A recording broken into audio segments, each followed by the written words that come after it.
Queridos amigos e queridas amigas, estamos de volta em mais um estudo do Evangelho.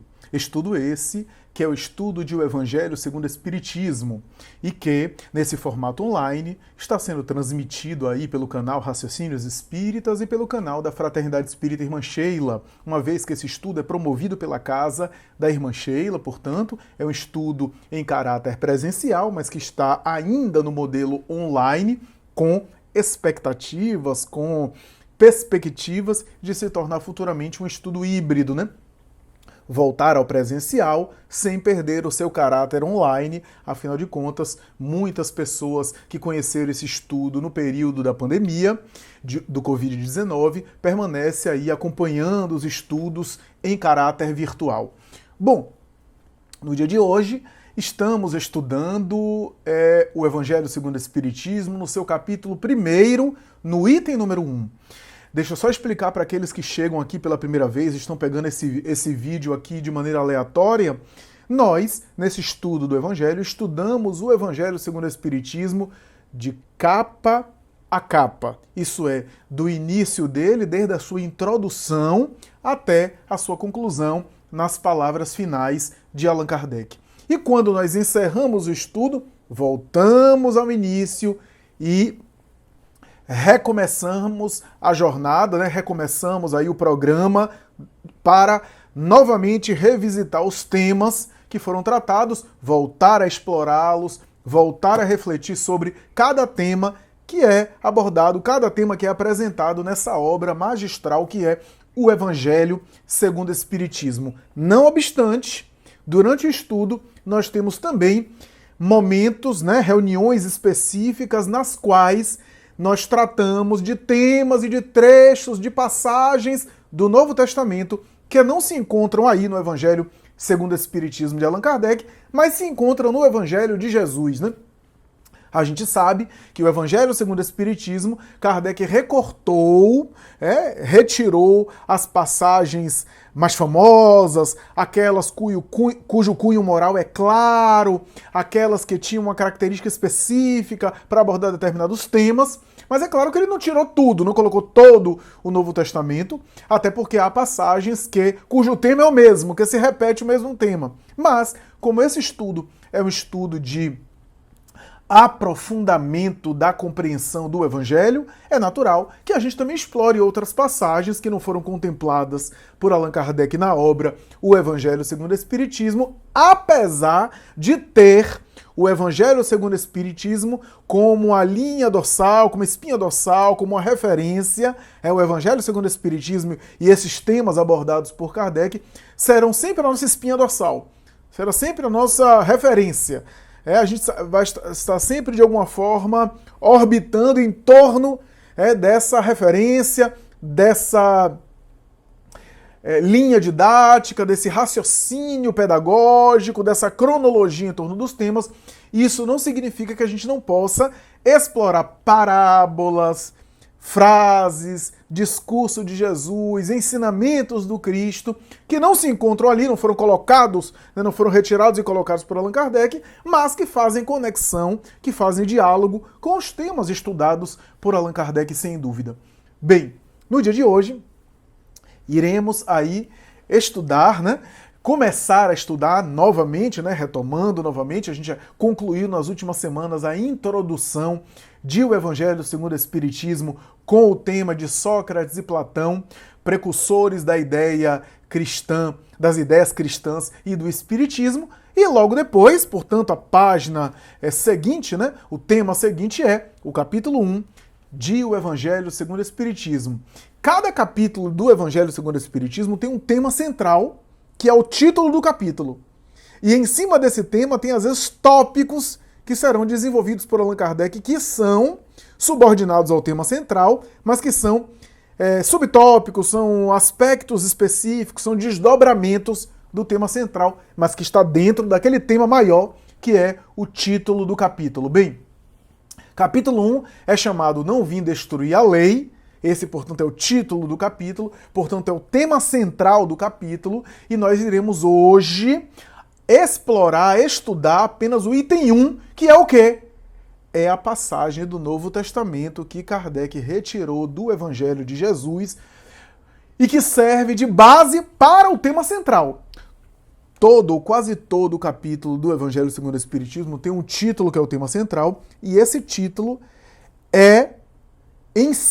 foi estruturado, foi elaborado, foi colocado em cima de alguma passagem do Evangelho de Jesus, que é também uma passagem central do capítulo. Então, capítulo 1, não vim destruir a lei. Esse não vim destruir a lei é uma frase de Jesus, e Kardec coloca o título do capítulo, e essa frase está justamente no trecho de Mateus que Kardec recorta como o tema central do capítulo. Nós iremos hoje somente explorar o item 1, que é o tema central do capítulo, que deu origem ao título do capítulo, que é a mesma coisa, é o tema, não vim destruir a lei. Primeiro, nós vamos ler o trecho que Kardec selecionou, que é um trecho importante, né? Mateus capítulo 5, versículo 17 e 18. Cada tradução, cada edição do Evangelho pode ter diferenças de palavras aí, pode ter algumas especificações. Eu estou seguindo aqui a tradução que Kardec utilizou. Eu escolhi hoje utilizar essa tradução que Kardec utilizou na sua época. Eu sei que há traduções bíblicas até melhores hoje em dia, mas é o que Kardec tinha de melhor no momento. Como ele escolheu, a gente vai ser fiel aqui à escolha do codificador naquele momento. Não penseis que eu tenha vindo destruir a lei ou os profetas. Não os vim destruir, mas cumpri-los. Porque em verdade vos digo que o céu e a terra não passarão sem que tudo que se acha na lei esteja perfeitamente cumprido, enquanto reste um único iota e um único ponto. Esse é o trecho de Mateus capítulo 5, versículo 17 e 18. O que a gente pode falar sobre esse trecho? Primeiro, o contexto desse trecho. Mateus capítulo 5 é Sermão da Montanha.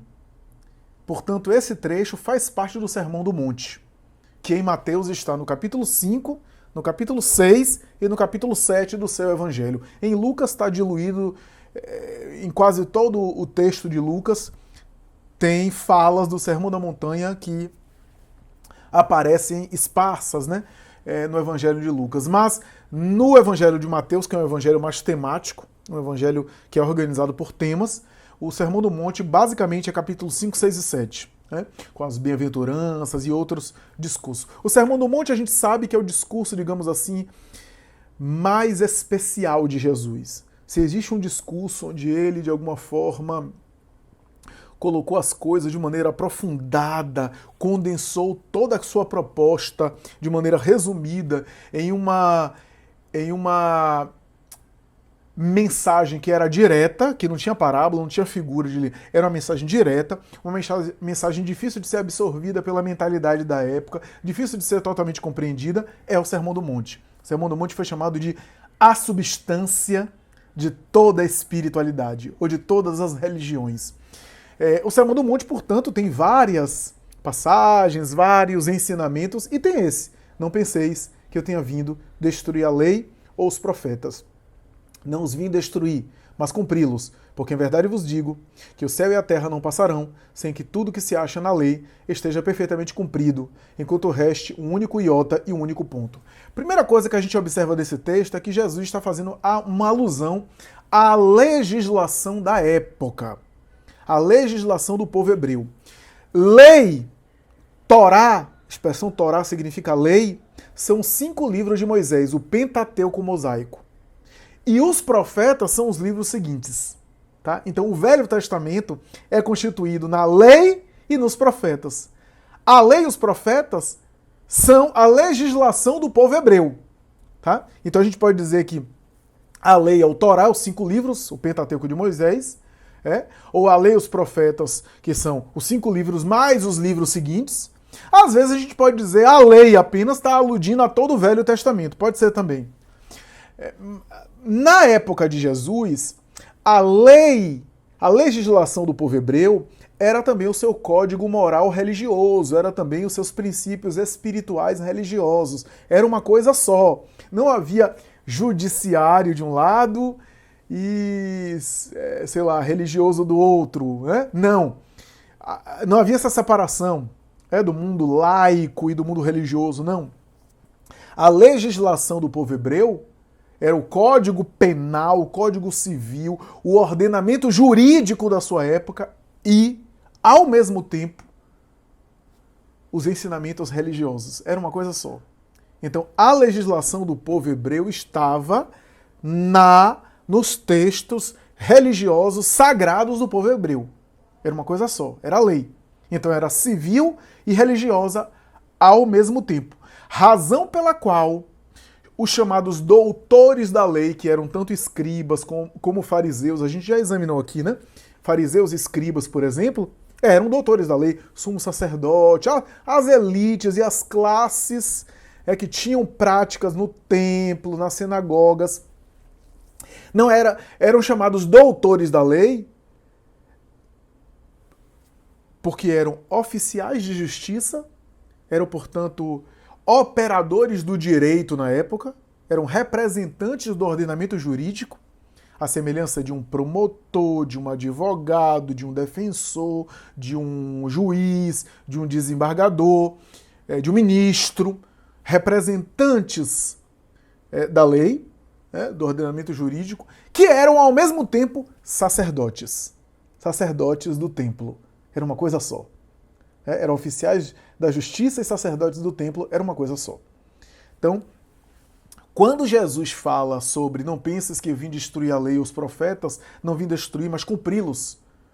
Cumpri-los, porque em verdade vos digo que o céu e a terra não passarão sem que tudo que se acha na lei esteja perfeitamente cumprida ou cumprido, enquanto reste um único iota e um único ponto. Ele está se referindo à legislação do povo hebreu, a legislação da época, tá? E ao mesmo tempo os princípios espirituais, que era uma coisa só, e que era muito caro ao povo hebreu, era muito valorizado, muito valioso. Mas aqui, Jesus está tendo uma mensagem de duplo aspecto. Ao mesmo tempo que ele se refere à legislação do povo hebreu, ele se refere também à ética espiritual, que aquela população já tinha.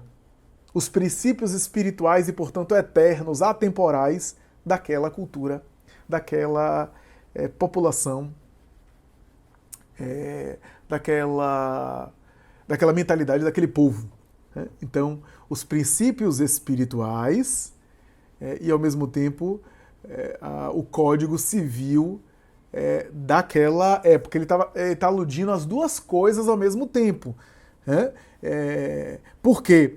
Porque a gente vai ver isso, a explicação espírita de Allan Kardec, nos próximos capítulos a gente vai ver isso, Kardec dizer que a lei mosaica tem uma parte cultural, tem uma parte da época, tem uma parte da legislação humana da época, e tem uma parte que é espiritual, como não matarás, que é básico, né?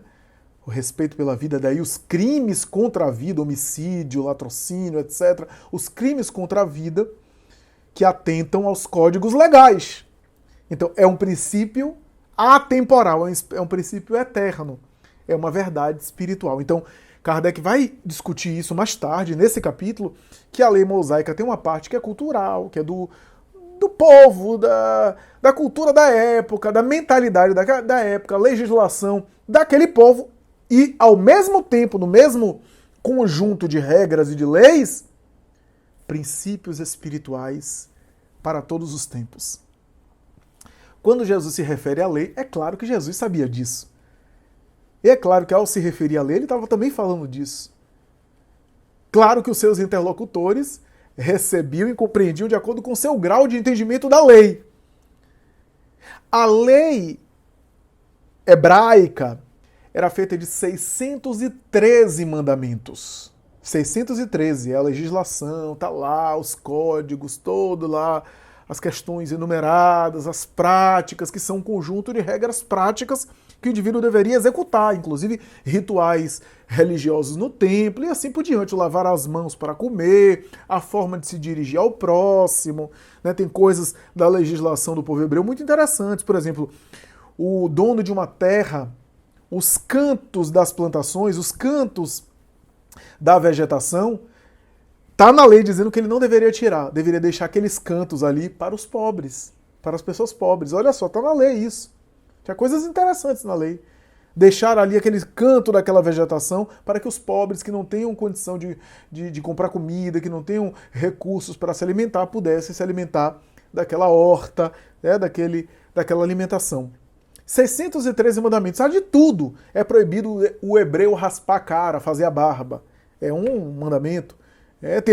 Tem regras e colocações lá muito duras. O apedrejamento de mulheres, por exemplo, quando forem pegas em adultério, quando adulterarem. Ou então, por exemplo, você ver um falso profeta, você deve denunciá-lo ou matá-lo, porque senão você está desobedecendo a lei, está cometendo um crime, portanto. Olha só. Então havia, portanto, uma série de regras, né, estabelecidas nesses 613 mandamentos. Os 10 mandamentos de Moisés, o Decálogo, já era uma síntese disso, né, e que para nós, Kardec vai estudar isso, para nós é a parte, digamos assim, por excelência, a parte especial por excelência do Antigo Testamento, que é espiritual, que é verdade espiritual. Não é só ela, tem outras passagens do Antigo Testamento que são também verdades espirituais. Mas, sobretudo nos 10 mandamentos, prioritariamente nos 10 mandamentos, nós temos ali, condensado ali, princípios espirituais. Né? O Decálogo de Moisés, que alguns doutores da lei tentavam resumir toda a lei no Decálogo. Era, inclusive, uma interpretação possível dos rabinos da época. Nessa passagem também, Jesus fala uma coisa super interessante, né? Eu vim cumpri-los, porque em verdade eu vos digo que o céu e a terra não passarão sem que tudo o que se acha na lei esteja perfeitamente cumprido. O céu e a terra não passarão sem que tudo o que se acha na lei esteja perfeitamente cumprido. O que é isso? O que quer dizer com o céu e a terra não passarão sem que tudo que está na lei não seja cumprido? Céu, terra. Céu, terra. Céu, terra. O que é isso? Que fenômeno é esse? Esse fenômeno é chamado de reencarnação. O que é que o espírito vivencia nas reencarnações múltiplas e sucessivas? Céu desencarna, terra reencarna. Céu desencarna, terra reencarna. Eu vos digo em verdade que o céu e a terra não passarão sem que tudo o que se acha na lei esteja perfeitamente cumprido. Veja como o Espiritismo nos proporciona a chave para a gente entender isso. Né? Nessa interpretação possível, com a chave da doutrina espírita, a gente compreenderia que céu e terra não passarão, ou seja, que os ciclos reencarnatórios não chegarão ao final, não se concluirão, não serão concluídos sem que tudo que se acha na lei não seja vivenciado pelo indivíduo, não seja cumprido na sua vida moral, na sua vida espiritual, no seu comportamento, na sua conduta. Né? Enquanto resta um único iota, a última palavra, a menor letra do alfabeto grego, né? E um único ponto. Então, aí a gente entende um pouco mais essa questão de céu e terra não passarão, que é um elemento muito importante para a gente entender. O teólogo famosíssimo, um dos mais representativos da teologia moderna, da teologia contemporânea, o teólogo Nicholas Thomas Wright, considerado o maior especialista hoje no apóstolo Paulo do mundo, entre outras atribuições, ele que escreveu tanto, que tem uma obra dele fantástica chamada Evangelho para Todos, que ele faz comentar cada versículo, né, versículo por versículo do Evangelho, uma coisa que Emmanuel já fazia muito tempo antes, né? Note só, hoje é uma tendência da teologia, tanto católica quanto a protestante. Nicholas Thomas Wright é protestante. Ele vai dizer que essa frase de Jesus, não vim destruir a lei e os profetas, mas ao mesmo tempo dar cumprimento, aponta para dois caminhos aparentemente opostos, mas que em Jesus e somente em Jesus não eram opostos. Dois caminhos que são excludentes, que são opostos um do outro, que são antagônicos um do outro, mas que são apontados nessa frase por Jesus, que aborda esses dois pontos, aponta para esses dois caminhos ao mesmo tempo numa síntese. O que é que eu quero dizer com isso? Nicholas Thomas Wright defende que Jesus foi revolucionário e tradicional ao mesmo tempo. Olha só. Olha só que coisa interessante. Por quê? Porque a proposta de Jesus é revolucionária. Não revolucionária no sentido de uma revolução político-social como alguns acreditavam. Havia uma linha da teologia judaica que acreditava que o Messias deveria ser uma espécie de revolucionário político, que ia aplicar um golpe de Estado, tomar o poder de Israel e, a partir daí, dominar o mundo inteiro, inclusive Roma, e submeter o mundo inteiro sobre o reino de Israel. E esse seria o seu reino. É o reino de Deus, o reino dos céus. Há quem entendesse dessa forma, e alguns apóstolos assim entenderam. O próprio Judas, que trairia Jesus, entendeu dessa forma, que seria uma revolução político-social. Jesus é revolucionário. A sua proposta é revolucionária se a gente olhar para o Antigo Testamento, toda a tradição, ele veio apresentar algo diferenciado. Diferenciado. Algo que se diferencia. E diferencia-se por quê, Flávio? Por que é diferenciado?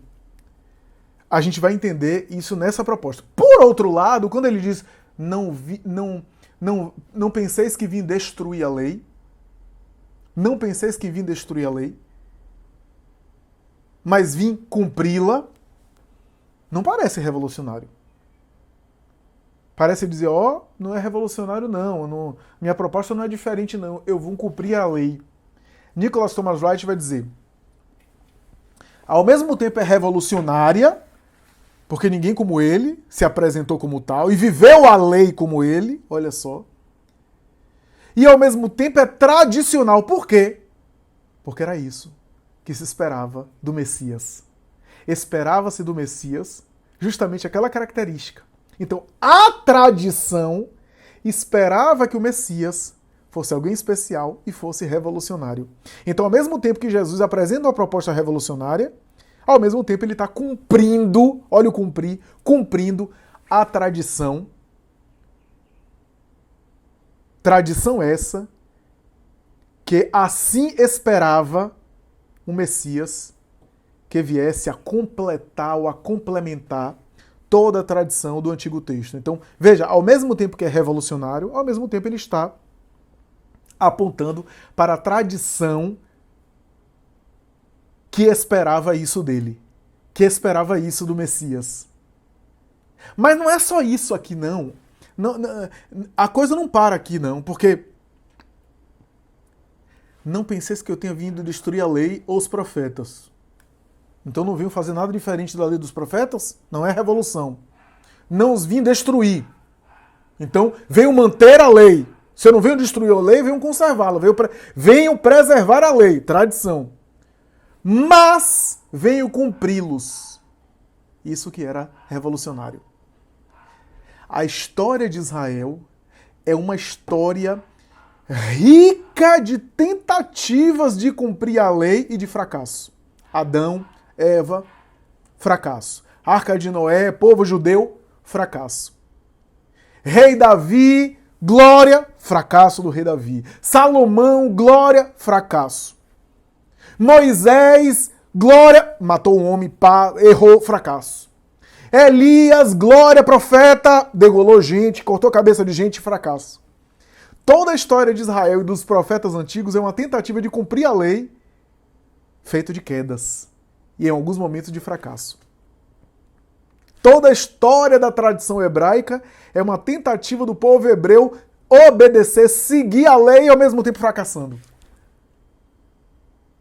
Ao dizer que ele vinha cumprir a lei até o último iota, Jesus também está estabelecendo ali algo diferente. Ele é o Adão, como disse o próprio Nicholas Thomas Wright e também Kenneth Bey.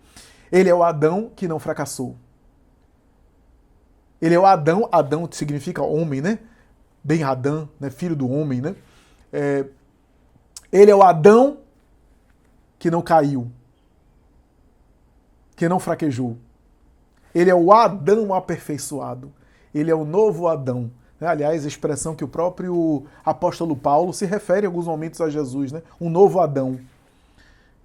O Adão purificado. Então, o Adão que cumpriu a lei, que cumpre a lei. Mas, ainda assim, a gente fica pensando um monte de coisa quando a gente vê essa passagem. Afinal, Flávio, ainda não me convence totalmente. Como é que é isso? Quer dizer, Jesus não veio falar nada demais daquilo que já estava na lei, daquilo que já estava na tradição espiritual do povo hebreu. Ele não fez nada mais além do que isso, não veio apresentar nada mais, não veio destruir a lei. Primeiro, as revelações espirituais, diz Allan Kardec, não são de anulação da anterior, são de complementação. O processo evolutivo não é de destruição do que já existe, é de aperfeiçoamento daquilo que já está. Melhoramento. Não é isso que a gente lê? Que os instintos não são destruídos, são purificados, são sublimados, são transformados. Então não é para destruir os primeiros degraus da escada que levaram você ao topo.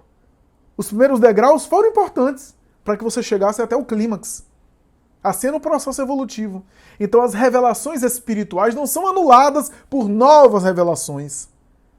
Porque se são revelações espirituais, se são verdades espirituais, sempre são verdades. As verdades espirituais são eternas, são imutáveis. Não mudam. As verdades humanas, as leis humanas, é que mudam, que modificam-se. Mas as verdades espirituais são eternas, são imutáveis. Razão pela qual o próprio Emmanuel vai dizer que no Antigo Testamento já existe ali a pedra bruta angular de todo o Evangelho. Para Emmanuel dizer isso, ele sabia o que estava falando. No Antigo Testamento já tem a pedra bruta. Mas é bruta, é rude. Mas ali já tem a pedra bruta, rude, do Evangelho de Jesus. Do Evangelho de Jesus que ele iria apresentar agora, elaborado, desenvolvido, sofisticado e ampliado. Né? Mas, por exemplo, se você parar para estudar o Antigo Testamento, o livro Levítico, por exemplo, tá lá dito que ama o próximo como a ti mesmo. Tem o amor ao próximo, tem a ajuda aos pobres, tem a necessidade de fazer caridade, de amparar as viúvas, os órfãos. Tá lá. Agora, é claro, não com a beleza, a profundidade, a espiritualidade e a transcendência de como Jesus apresentaria mais tarde. Claro. Mas já está lá. Então, não penseis que vim destruir a lei ou os profetas. Não vim destruir, mas cumpri-los. Tá, Flávio, tudo bem, até aí eu entendi, mas o que significa ele não veio destruir a lei, mas só veio cumprir? Bom, se ele veio cumprir a lei, ele veio respeitar os códigos legais e, ao mesmo tempo, os ensinos espirituais. O que de especial Jesus teria se fosse só se submeter a uma lei que tinha verdades espirituais importantes, mas que tinha um monte de bobagem para os nossos olhos hoje, tá? Por exemplo, o hebreu ser proibido de raspar a cara, de fazer a barba. Há uma proibição legal para isso. Hoje, para a nossa mentalidade, para a nossa cultura, isso daí soa obsoleto, anacrônico, ultrapassado. Cada indivíduo deve ter a sua liberdade de fazer as coisas, de agir. Isso não pode ser punido por Deus. Deus não vai punir o indivíduo porque ele não vai ser filho de Deus se ele raspar a cara, fazer a barba, por exemplo. Né? O indivíduo deve ter as suas liberdades individuais preservadas, desde que ele não agrida as leis e não ofenda o próximo. Então, o que é isso? Se Jesus veio cumprir essa lei, que tinha verdades espirituais, mas que tinha muita coisa que é da época, o que de especial teria Jesus? O que de especial Jesus apresentaria? O que isso quer dizer? Não me parece certo dizer que Jesus só veio obedecer aos códigos que estavam aí, nada mais, e não acrescentou nada. Claro que não é assim. Então, por que não vim destruir a lei, mas cumpri-la? Aqui é um detalhe, uma pegadinha, que eu gostaria de discutir com vocês. Veja só. A palavra cumprir, que está no início desse texto de Mateus, não é a mesma palavra grega que está no final, quando ele diz assim: o céu e a terra não passarão sem que tudo que se acha na lei esteja perfeitamente cumprido. Cumprido. Inclusive algumas traduções como de Haroldo Dutra Dias, Bíblia de Jerusalém, o cumprido é modificado por realizado, dando a entender que a expressão que é utilizada em grego é sinônimo de executado, realizado, né? Só que a palavra cumprir, que aparece no início, quando ele diz não vim destruir a lei, mas vim cumpri-la, quando a gente pega no grego lá, não é a mesma palavra do cumprido no final. A palavra que está lá é plerasai, que vem do verbo da expressão pleros. A palavra pleros é um adjetivo que significa completo. Daí plerasai é uma expressão que, em vez de cumprir, a rigor, os teóricos, os estudiosos dos textos bíblicos defendem que, a rigor, se fosse para fazer uma tradução o mais fiel possível, não deveria ser cumprir, mas completar. Não vim destruir a lei, mas vim completar ou complementar. Olha só como muda, como tem uma significação diferente. Então, ele não veio apenas ser um burocrata da legislação da época para cumprir, né? Para obedecer, submeter-se, inclusive a códigos legais, alguns injustos. Não penseis que vim destruir a lei, não vim destruir, vim completar, vim complementar. Linguagem não violenta de Jesus, linguagem que não vai de encontro àquilo que precisava ser reformado, mas que vem completar, que vem complementar. E é interessante que quando a gente pega o texto todo, o texto completo, diz assim, e em verdade vos digo, todo aquele que fala sobre a lei, mas não cumpre, não é digno do reino dos céus. Porque há aqueles que ensinam e aqueles que cumprem. E ele fala sobre cumprir, praticar a lei, o que é super interessante, porque esses versículos de Jesus estão falando sobre a prática, sobre a aplicabilidade prática da lei através de uma ação, de uma atitude, ou seja, as obras. Né? Colocar em prática a lei. E que é isso que, de alguma forma, salva a pessoa. Salva, entre aspas. Né? O Espiritismo não tem essa ideia da salvação, mas salva no sentido de que garante o indivíduo a plenitude, a espiritualidade, a sua transcendência. Então,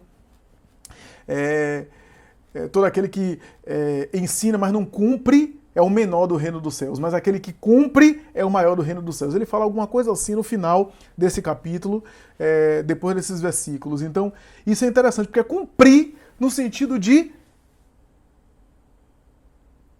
exemplificar, no sentido de colocar em prática. Isso que é interessante aqui. Então, veja, tem o cumprir de obedecer, de respeitar, ok, Jesus não veio destruir a lei, veio cumprir, veio submeter e respeitar. Essa é uma forma de interpretar.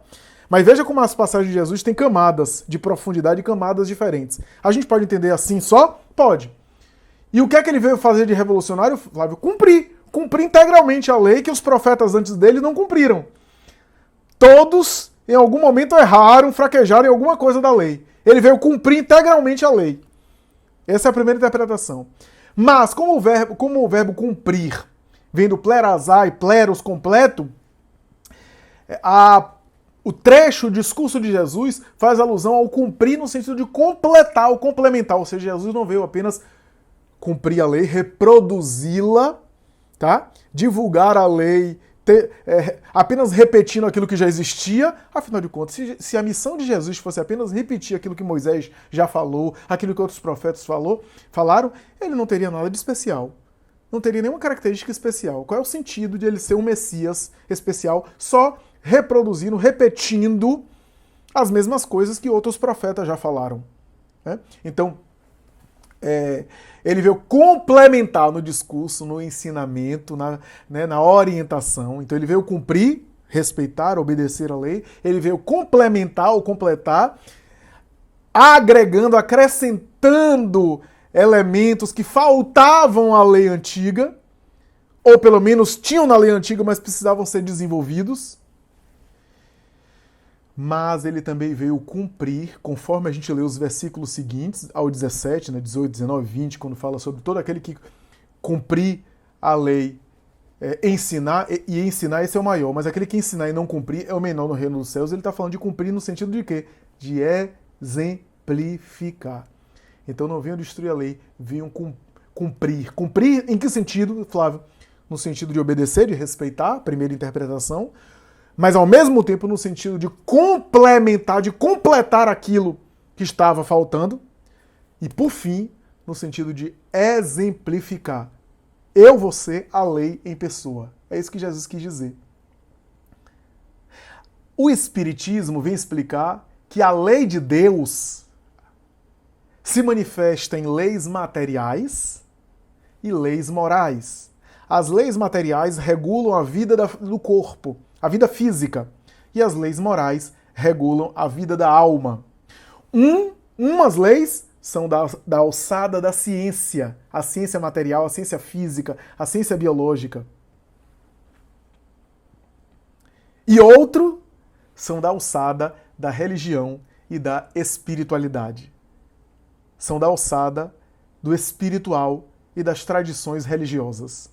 Mas tanto as leis materiais como as leis espirituais, ou melhor dizendo, as leis morais, ambas procedem de Deus. Ambas têm uma única causa que é Deus, portanto ambas são espirituais. Porque procedem do Criador. Seja as leis que regulam a vida da matéria, sejam as leis que regulam a vida psíquica ou a vida da alma. Ambas se conjugam, se conectam. E é óbvio que quando a gente fala sobre isso, a gente está falando que tem uma parte, portanto, espiritual e uma parte material, ou pelo menos de manifestação dessa lei, que é material e que é espiritual, que o Espiritismo estuda nas 10 leis morais que regem o cosmo, terceira parte do Livro dos Espíritos, e também em algumas passagens de O Evangelho segundo o Espiritismo. O que precisa agora ser aqui enfatizado é que Jesus não é apenas o exemplo da lei que não falhou, isso que fique gravado. Jesus estava declarando que ele era o exemplo da lei que não falhou, ele era o modelo da lei que não falhava, ele era o complemento da lei, aquilo que faltava à lei, mas ao mesmo tempo ele era a lei, mas não a lei cultural da época, a lei de Deus em pessoa. Um dia a lei divina caminhou entre nós. E essa lei se chamava Jesus. É isso que o Evangelho de João quer dizer quando diz que no princípio era o Verbo, e o Verbo se fez carne. A lei divina se materializou e andou por nós. Essa lei divina se chama Jesus. É isso, meus amigos. Espero que vocês tenham gostado. Esse é o primeiro item, propriamente falando, do estudo de O Evangelho segundo o Espiritismo, no seu capítulo 1, Não Vim Destruir a Lei. Espero que vocês gostem e até a próxima, se Deus quiser. Muita paz.